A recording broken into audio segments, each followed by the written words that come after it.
Hi there, Janet Fritz here for Galaxy Girl Creations. Welcome to my channel. Welcome to another day of Scraptember, and today is also Stretch the Sketch. So the prompt for Scraptember is to follow the sketch, and the sketch that was provided is this lovely one by the Scrappy Sisters, who also host Scraptember, and I am stretching it into a double page layout. Now, I took a little inspiration from the background and I kind of just ran with it.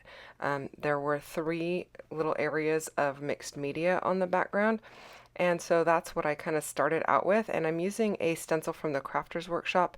It's an older stencil. It is their tie-dye 6x6 stencil, which makes me think they probably had it in a 12x12 at some point. I don't know if it's even available in a 6x6 any longer because it has been in my stash for quite some time. I am using some Distress Oxide in 5 different colors. I'm using Squeezed Lemonade, Salvaged Patina, Saltwater Taffy, scratch that, I'm not using Saltwater Taffy, Picked Raspberry, Mermaid Lagoon, and Wilted Violet. Yeah, Picked Raspberry, not Saltwater Taffy, is as the pink. So I am documenting a tie-dye day that I did with my girls at work, and I really end up liking it how this ends up coming out. I wasn't really sure if I was going to like the background when all was said and done, because I was kind of hoping for like a 12x12 tie-dye, but I didn't have that, so I was like, okay, well, let's give it a shot and see if I can make this look good by placing them kind of randomly but in visual triangles for each color. So that's kind of what I was going with. So this is the Picked Raspberry one. I am cleaning the stencil off between colors because I didn't want this to be kind of orangey after using the yellow on it. So just not between each application, just between the colors, because like I said, I don't want the colors to mix and then have it not be a true color.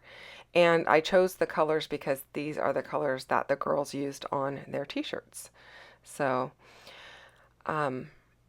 using my magnets on my magnetic glass board to hold my stencil down. This stencil has lots of little tiny grooves and openings, so I don't want it to wiggle around too much, and I felt like trying to hold it flat was going to be too difficult. So that is one thing I do love about my glass board, is that it's magnetic. Also, I don't have to worry about the mixed media making a mess on it. It's really easy to clean off, and so I don't have to pull out a media mat or anything like that when I am working with mixed media. Even pastes and stuff like that come off of it pretty easily. So now I'm using a little bit of the Mermaid Lagoon Distress Oxide. I'm liking the way that this is going down. This is like one of the main colors that's on the girls' shirts, and so I was like really happy that this color matched so well. I did look at my swatch book to kind of pick the colors out against the photos that I have, and you'll see those a little bit better in a bit here. When I start laying them down. So originally I had only pulled out these 3 colors, but I quickly realized I need some more coverage. There's not enough coverage on this white background. I want to add more. So the 3 colors were kind of representative of the 3 spots on the sketch that we are using today, but it really was not representative, or it really didn't do enough coverage for me. So that's when I was like, okay, I'm just going to keep going and go for it. And I end up with 5 colors and not looking quite like the sketch at all. But that's where my inspiration came from. And that's really what sketches are all about, is just to be inspired by them. They're more like for me at least, they're more of a jumping off point rather than follow it to a T. Now, I have followed sketches to a T, and there's nothing wrong with that if that is your jam. And at one point in my scrappy career, I definitely followed sketches to a T, or scrap lifts. I followed those to a T because I was learning a lot more about the different styles and techniques. But at this point in my scrappy journey, I more or less use them as a jumping off point. So now I'm going to go ahead and pull out the green one, which is again Salvaged Patina, and I'm really, I think that's Salvaged Patina. You know what? It's not. It's Cracked Pistachio. I don't know why I said Salvaged Patina, but it is Cracked Pistachio. Yeah, totally totally misspoke on that one. But some of these colors right in the middle are going to get covered up because of the photos, and I am going to back the photos with a block of paper that has color in it as well. It's a black piece of paper with colorful polka dots, and so it's going to kind of tie it all together, but it's going to cover up a large portion of the center of this double page layout, and I really like the way that it ends up looking. I wasn't really sure. I don't have a lot of embellishments that I felt were necessarily crafty related at this point. I've used most of my crafty related embellishments, and so I wasn't really sure what I was going to use on it. I ended up going with some florals, and I think they work really well, and I'm really happy with the way that it turns out. Now I am adding a little bit more yellow just because I felt like this upper corner was missing a bit of yellow. Now I'm going to go ahead and get my papers to mat my photos. I'm actually not matting the photos individually since I print with a white border most of the time. That is where the white border came from. And then I'm going to go ahead and adhere them down on top of this black polka dotted paper. This is an older paper from Bo Bunny. It's been in my stash for quite a while. I don't really know which collection it's from, to be honest with you. But I thought the colors matched really well, so that's why I decided to go ahead and use that. I'm trying to use more stash, you guys. Yeah, I've got quite a bit of it, so, use it. I did go ahead and align everything using my T-square ruler, and while I go ahead and trim off those edges, I just want to remind you there are a bunch of people playing along with Scraptember and with Stretch the Sketch today, so go and check them out. There is a link to each of the playlists down below so that you can go and get plenty of inspiration from all of those videos that are available. You can go and join the Facebook group for Scraptember and get all kinds of inspiration for the prompt of the day. Each day has a different prompt in September. Today is sketch. We do not have a Facebook group for Stretch the Sketch, so there's not really, this is it. It's kind of just in the playlist, so that's where you're going to go for that inspiration. I apologize that we do not have a Facebook group that we run for that. I just do not, frankly, have time and the energy at this point to run another Facebook group, and so this series has been going on for 6 years now without it, and I just feel like it's doing okay right now, so maybe down the road I might have one, but I feel like it's a monthly series, and you can get lots of inspiration on the from the playlist. So my apologies for that, but hopefully you understand. So I've got a photo of the girls getting ready to do the tie-dye. They've got big plastic gloves on their hands, and then the first time we tie-dyed, we did it outside in a bin, and then after that we decided to do it in the house. In the kitchen sink, and that worked out just as well. They just got up on stools and were able to do that. So that's where the other photos are from.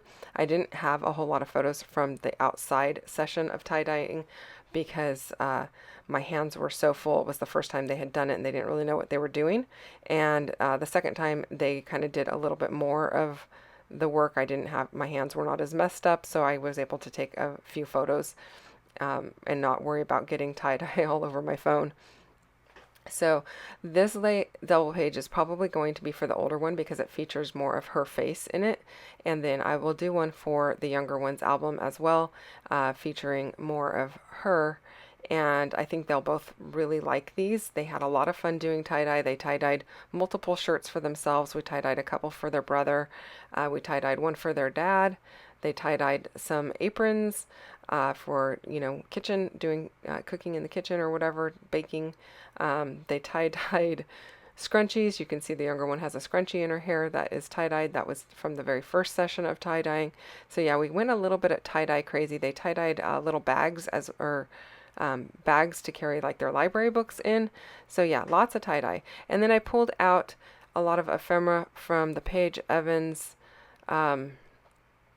Splendid collection, and those colors just seem to be perfect, so that's what I'm working with. I had multiple packs of the florals for the Splendid collection, and rather than keeping them all in multiple different packs, I combined them all together and I threw them in a DVD case, so you're going to see that in a second here.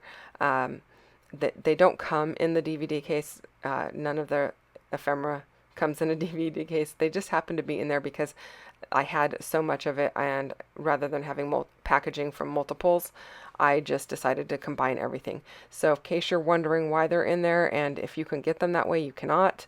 But you can certainly, if you have extra DVD cases, you can make your own little kit of ephemera this way.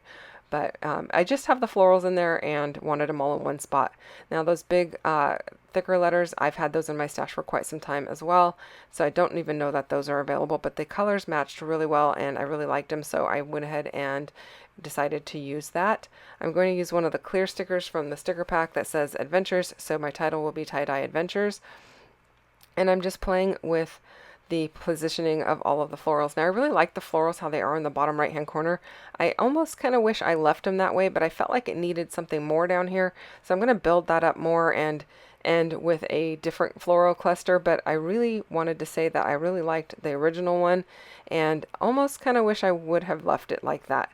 But you know, it's all done now and it's glued down with liquid glue, so it's not coming up. So I'm going to just leave it as it is and just, you know, they both make me happy. Just I think this one was a little bit more simple and a little bit more, I don't know, it just made me happier. So yeah, sometimes the first option is the better option, but I definitely wanted to add a few more pieces of ephemera other than just the florals. So in order to do that, I needed to make at least one of those clusters a little bigger.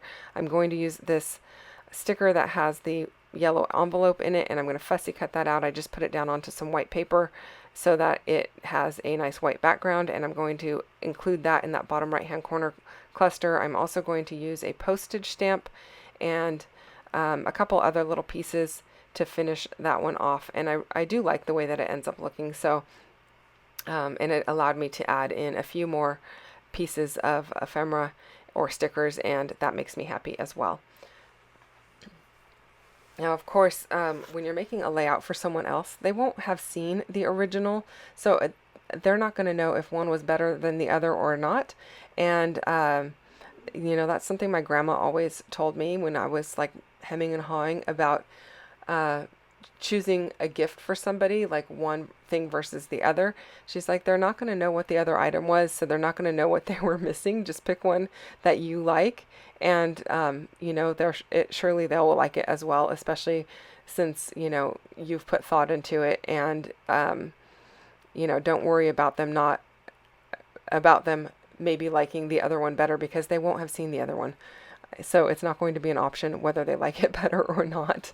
So if that helps you out, I hope it does. Same goes with scrapbook paper. You know, if you find one that works, just use it.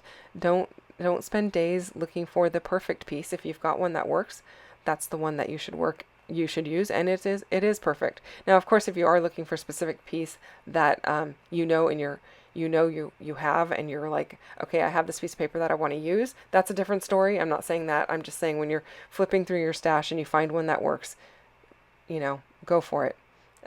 Don't wait. So I am using a little bit of foam dots to add a little bit of added dimension to a lot of these flowers, not at the base, but just at the tips, so that they don't get super flat in the album. And I like the way that looks. It gives a little bit of pop to it. Now, the foam that I'm using is not super thick. I usually use the Fun Foam from Walmart, but I still have a lot of this other foam that I got from somebody that was getting rid of their scrapbooking stash. And so I am using up bits and pieces here and there, especially when I don't want things to be quite as thick, or if there's multiple layers. So I still use my Fun Foam. I still have lots of that, and it still works. But if I don't want it quite as thick, this is what I'm going with. So using this sticker sheet, trying to figure out what to put in that little blank spot where I put the butterfly. The butterfly is not going to end up staying there. I'm going to tuck in the postage stamp there, and I think the postage stamp says something about having fun. So that butterfly is going to get moved. And then I am going to use some of the gold hearts from this sticker sheet, because I am also using the gold clear sticker that says Adventures in the title. So I want to bring in a little bit of gold somewhere. And I like the little hearts. They're so tiny, they just kind of add to the whole layout. So I'm liking how that's looking so far. Just adding in, again, a little bit more dimension and figuring out where to put this heart sticker, which I don't believe I end up using. I do actually quite like it in that spot that I just put it in, but it's not going to stay there. I'm going to take it off and use some little gold hearts and put the word adventures down in that area. But I really do like that there, so you know, it's really cute. Another maybe you should go with your first idea. I don't know. But I do know I wanted this word adventures down here because it was definitely an adventure. We went back and forth to the store. Actually, we did the tie-dye, and then we were invited to one of their little friends' houses, and they also had a tie-dye kit and planned to do tie-dye for the group of them that day. And then they had lots of leftover tie-dye, so we took that home because their dad had asked them to tie-dye a tank top for him. And I was like, well, we were pretty low on tie-dye. We're going to have to go to the store and pick up a little bit more because all we had left, I think, was orange and pink. And so when we finished at their friend's house, they were like, we have all this extra. What do we do with it? And I was like, oh, we'll take some of it off your hands if you want. And so we split it in half, and that gave us plenty to do his shirt and to finish up one of their shirts and their brother's shirt. So that is it, you guys. I hope you enjoyed this one. If you have any questions or comments, feel free to leave those down below. I will get back to you as quickly as I can. Thank you so much for spending time with me today. I really, really appreciate it. And if you don't mind hitting that thumbs up button, I'd really appreciate that as well. And if you're not subscribed to my channel, please consider subscribing and hitting the bell for notifications. I'll be back again with another one real soon. Bye-bye.